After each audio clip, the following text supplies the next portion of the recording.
Hi hello నమస్తే welcome to social post TV. నేను మీ anchor పప్పు. ఈరోజు నేను సుప్రీం కోర్ట్ సాయి కృష్ణ ఆజాద్ గారితో ఉన్నాను. అండ్ చాలా కేసెస్ కూడా మంచిగా లీగల్గా తను వెళ్తున్నారు, ప్రొసీడ్ అవుతున్నారు. అండ్ చాలా కేసెస్ కూడా వస్తున్నాయి సార్ దగ్గరికి. అండ్ చూస్తే కనుక ఆజాద్ గారి దగ్గర ఏ విషయాలు కూడా మనకు సొల్యూషన్ దొరుకుతుంది. అండ్ ఎవరు కూడా చాలా ఏమంటారు, ఎన్ని పెద్ద కేసెస్ అయినా కూడా న్యాయం దక్కేటట్టు చేస్తారు ఆజాద్ గారు. అండ్ ఈ రోజు మనం సార్తో ఉన్నాం. కొన్ని న్యాయపరమైన చట్టపరమైన సందేహాలు సార్ని అడిగి తెలుసుకోవడానికి ప్రయత్నిస్తాం. నమస్తే సార్. నమస్తే పప్పు. సార్, మన వీడియోస్ చూసి చాలా మంది కామెంట్స్ కూడా పెట్టారు. దాంట్లో ఈ కామెంట్ చెప్తున్నాను. కొన్ని రోజుల్లో మా లవర్ పుట్టినరోజు సార్. అప్పటికి 18 కంప్లీట్ చేసుకొని 19లోకి వెళ్తుంది. అయితే పుట్టినరోజే పెళ్లి చేసుకోవాలన్నా లేకపోతే పుట్టినరోజు తెల్లారి పెళ్లి చేసుకోవాలన్నా చెప్పండి సార్, కొంచెం సలహా అంటున్నాడు.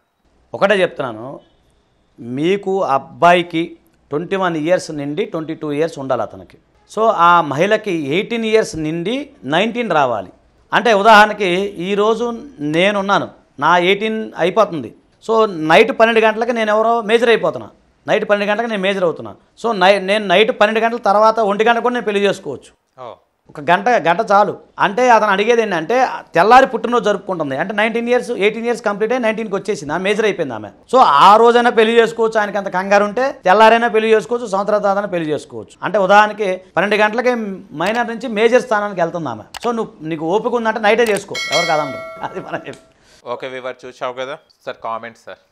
సార్ మా లవర్కి నేను చదువుకోవడానికి 2 లక్షల రూపాయలు ఇవ్వడం జరిగింది. అన్ని సాక్ష్యాలు కూడా నా దగ్గర ఉన్నాయి. కానీ అమ్మాయి ఇప్పుడు వేరే అబ్బాయిని పెళ్లి చేసుకుంటుంది. ఇప్పుడు మా ఇంట్లో చాలా ఆర్థిక పరిస్థితి చాలా ఘోరంగా ఉంది. ఇప్పుడు మా చెల్లె పెళ్లికి కూడా డబ్బులు అవసరం పడుతున్నాయి. ఇప్పుడు మా లవర్కి ఇచ్చిన పైసలు రిటర్న్ తీసుకోవాలంటే ఏం చేయాలి? ఒకటండి, ఇక్కడ ఆయన లవరు అంటున్నాడు. సరే లవర్ అని కాదు, మనం ఒక మనిషిగా మాట్లాడదాం. సో ఇతననే కాదు, ఎవరైనా సరే, ఇప్పుడు నేనైనా సరే, ఎవరికైనా సరే డబ్బులు ఇచ్చిన సందర్భంలో నా దగ్గర ఎవిడెన్స్ కనుక ఉన్నట్లయితే, అంటే బ్యాంక్ ట్రాన్సాక్షన్ ఎక్కువ, ఇప్పుడు గూగుల్ పే అవన్నీ బ్యాంక్ ట్రాన్సాక్షన్ కదా, అలాంటి ఎవిడెన్స్ ఉన్నప్పుడు ఖచ్చితంగా మీరు డబ్బులు వసూలు చేసుకోవచ్చు. అది లవరానే కాదు, ఫ్రెండ్కి ఇచ్చినా ఇంకెవరికి ఇచ్చినా కూడా. సో దానికి ఫస్ట్గా లీగల్ నోటీస్ పంపించాల్సి ఉంటుంది. ఒకవేళ లీగల్ నోటీస్లో ఆమె కనుక ఇచ్చేస్తే ఓకే, లేనప్పుడు మీరు కోర్టు ద్వారా కంప్లైంట్ చేసుకోవాల్సి వస్తుంది. అయితే ఏంటంటే 3 ఇయర్స్ లోపు చేసుకోవాలి, లిమిటేషన్ 3 ఇయర్స్ వరకే ఉంటుంది. సో అతను ఖచ్చితంగా డబ్బులు వసూలు చేసుకోవచ్చు, ఇబ్బంది ఏం లేదు.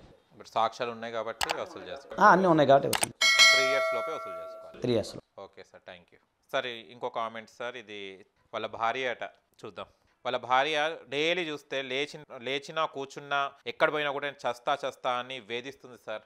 అసలు ఈ టార్చర్ భరించలేకపోతున్నాను, దీనికి పరిష్కారం చెప్పండి సార్. ఇది కూడా లీడ్స్ టు క్రూయాలిటీ గ్రౌండ్ అండి. ఇప్పుడు చాలామంది చూస్తుంటాం, కొన్ని సందర్భాల్లో మేము అంటే కొన్ని కేసులు కూడా చేస్తుంటాం కదా, దాంట్లో ఒక మహిళ చేయి కోసుకుంటాం, హార్పిక్ తాగటం, హిట్ తాగటం, ఇలా బెదిరిస్తూ ఉంటుంది. సో ఏంటంటే ఇలాంటి జరిగినప్పుడు మీరు చేయాల్సింది ముందు స్థానిక పోలీస్ స్టేషన్లో ముందు కంప్లైంట్ చేయాలి ఇమీడియట్లీగా. ఎందుకంటే ఇట్లా నా భార్య అట్లా దాన్ని సూసైడ్ టెండెన్సీ అంటారు, సైకలాజికల్ ప్రాబ్లం. సూసైడ్ టెండెన్సీతో ఉంటుందంటే అకారణంగా ఇట్లా నేను చనిపోతాను బెదిరిస్తూ ఉంది కాబట్టి మీరు ఇమీడియట్గా పోలీస్ స్టేషన్లో కంప్లైంట్ చేయాలి ఫస్ట్ ఆఫ్ ఆల్. అప్పుడు కూడా వాళ్ళు మారలేదనుకోండి, కౌన్సిలింగ్ ఇస్తారు పోలీసు వారు. అప్పటికి మారకపోతే మీరు క్రూయాలిటీ కింద డైవర్స్ ఫైల్ చేసుకోవచ్చు అండి. డైవర్స్ ఫైల్ చేసుకున్నాం, అది బెటర్.